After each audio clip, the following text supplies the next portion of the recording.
Hi, Michelle Gassoub, CBC, and if we could get an answer. You're not going to ask me to step aside and let the Liberals stay in power through to eternity, as your CBC colleague said yesterday. Pierre is getting spicy with the CBC again. Let's have a listen at these two responses from Pierre. Don't forget to like and subscribe to Canada Wide. Let's have a listen. Called on the Prime Minister to bring No. back Parliament and pass your plan to counter Donald Trump's tariffs. Does that mean you're willing to work with other parties to come up with an agreed-upon plan before voting non-confidence and bringing down the government? Well, of course, we can't do any of those things because Justin Trudeau and the Liberals have shut Parliament. Parliament is closed. You should direct your question to the Liberals. Why, in the middle of this crisis, have the Liberal Party powers put themselves ahead of Canadians? They're in the middle of a Liberal Party power struggle. Again, concerned about themselves, their own self-interest, rather than immediately recalling Parliament so that we can pass a Canada First plan like the one I've just laid out. You haven't said anything about annexation. Thank you very much. You haven't said anything. I actually have. Not today. Sorry, false information. Is this the CBC? CBC managed to get in here again? I'm CP. All You right. haven't said anything about annexation. Is any of your border plan to protect against America coming over the border to annex us?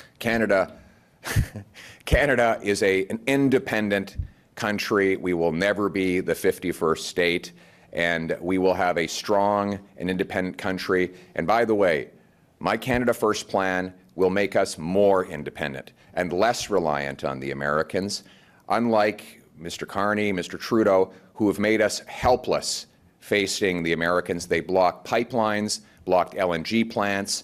They made us totally helpless on the Americans. And frankly, if I have some advice for President Trump, I'll tell you what it is.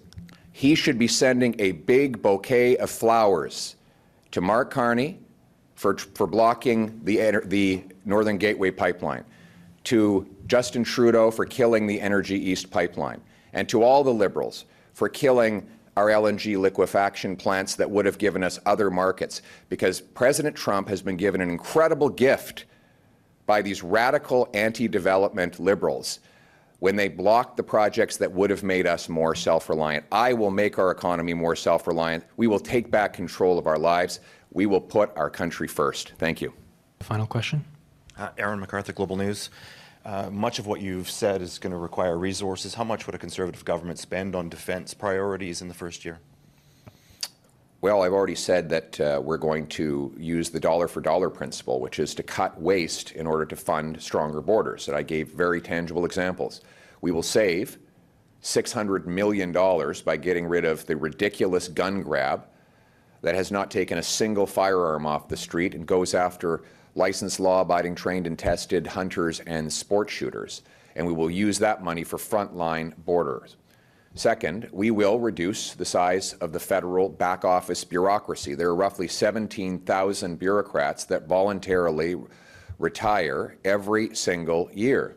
I'm not going to replace them all.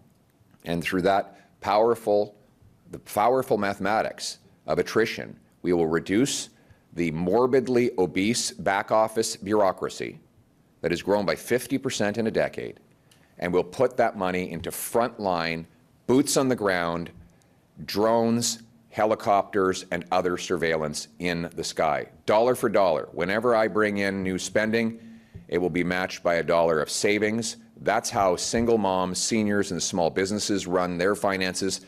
It's how I will run the government. That 2% is equivalent to $50 billion, which is the same amount we gave to Ukraine. That would have got us to 2% GDP right now. Based on the Liberals' trend in the last 10 years, to get to 2% would take 20 years from now. So that would be 5 terms of Trudeau. That's how long. So when Trudeau talks about, oh, we're going to be 2%, blah, blah, blah, blah, his track record is 20 years from now. So 2045 is when that will happen. So he's just saying it because he needs to right now, but he really couldn't care less. And another fun fact, there are more people working in the CRA than the Canadian Armed Forces. 60,000 CRA.